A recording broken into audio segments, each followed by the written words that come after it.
नमस्ते, मैं हूं पूनम गौड़ और आप देख रहे हैं oneworldnews.com की प्रस्तुति उन ग्रहों की बातें। आज के प्रोग्राम में बताऊंगी आज का पंचांग, हर राशि का राशिफल, कहानी किस्से में सुनाऊंगी एक रोचक सी कहानी और आखिर तक मेरे साथ जुड़े रहिएगा। जिनका जन्मदिन है उनका वर्षफल बताऊंगी और साथ में साल भर के उपाय भी। यदि आपने मेरे चैनल को सब्सक्राइब नहीं किया है तो सब्सक्राइब कर लीजिए, बेल का आइकॉन भी दबा दीजिए ताकि आपको हमारे लेटेस्ट वीडियोस मिलते रहें। शुरू करते हैं आज के पंचांग से। आज सोमवार 1 सितंबर 2025 है। भाद्रपद का महीना चल रहा है। शुक्ल पक्ष की नवमी रहेगी रात्रि 2:43 तक और उसके बाद में दशमी। ज्येष्ठा नक्षत्र रहेगा शाम 7:55 तक और उसके बाद में मूल नक्षत्र। विषकम योग रहेगा शाम 4:32 तक और उसके बाद में प्रीति योग। 1.5 घंटे के लिए राहु काल रहेगा प्रातः 7:30 बजे से 9 बजे तक।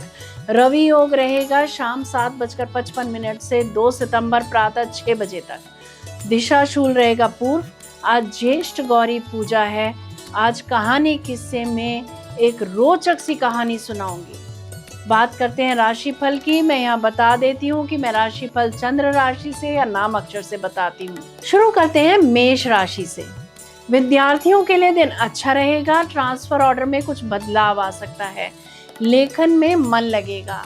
अपने रोग को आयुर्वेदिक दवाइयों से ठीक करने का मन बना सकते हैं आप। वृषभ राशि की बात करते हैं। सोना खरीद सकते हैं या बहुमूल्य वस्तुएं खरीद सकते हैं। अब कंपनी शेयर्स को लेकर कुछ निर्णय ले सकते हैं आज आप। प्रेम प्रसंग बढ़ेंगे। लेखन में, कविता में, कला में, खेल में रुचि बढ़ेगी। मिथुन राशि। आज शरीर में कमजोरी रहेगी। कोई सर्टिफिकेट आज मिल सकता है। अपने मन की सुने, लाभ होगा। कर्क राशि। वाक्पटुता से लेखन से लाभ होता दिख रहा है। किसी से भी तू तड़ाक से बचें। धन कैसे बनाया जाए इस पर विचार करेंगे आज आप। कोई नए ऑप्शंस ढूंढेंगे कमाई के। कोई वस्तुएं मिल सकती हैं। सिंह राशि।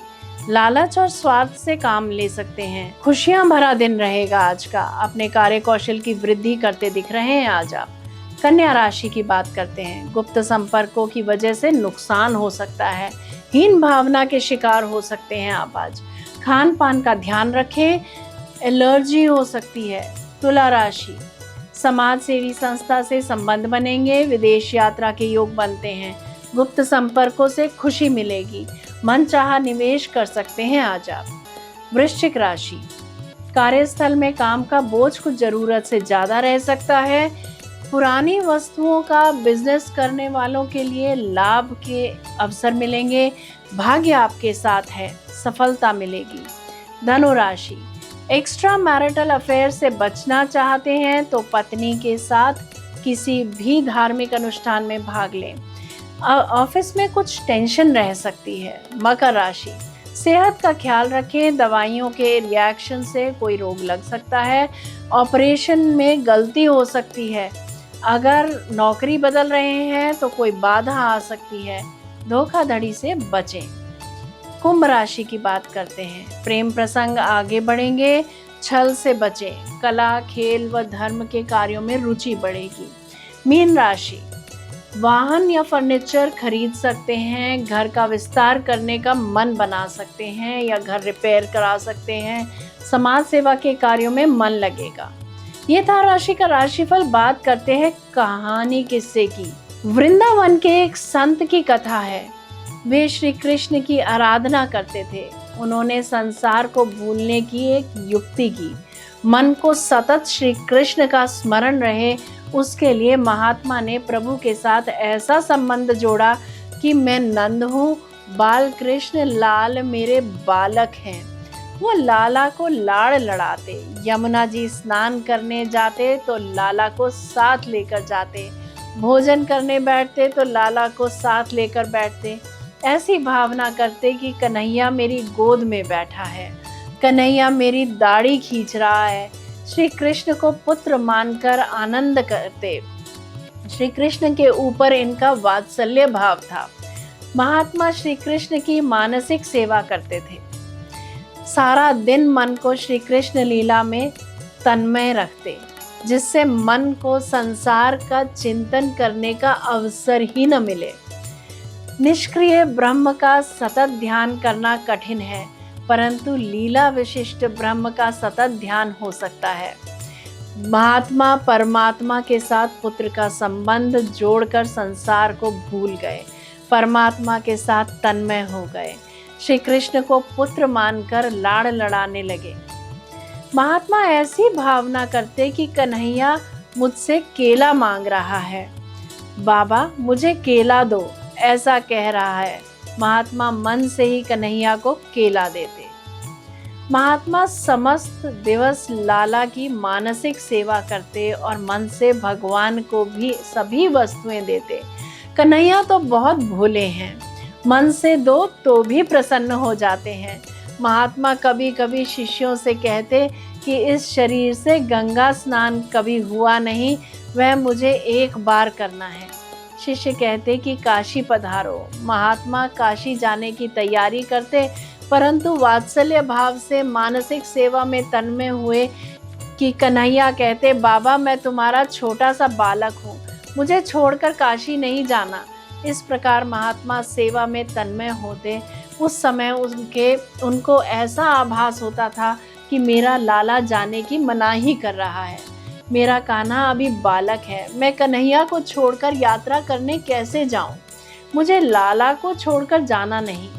महात्मा अति वृद्ध हो गए। महात्मा का शरीर तो वृद्ध हुआ, परंतु उनका कन्हैया तो छोटा ही रहा, वह बड़ा हुआ ही नहीं।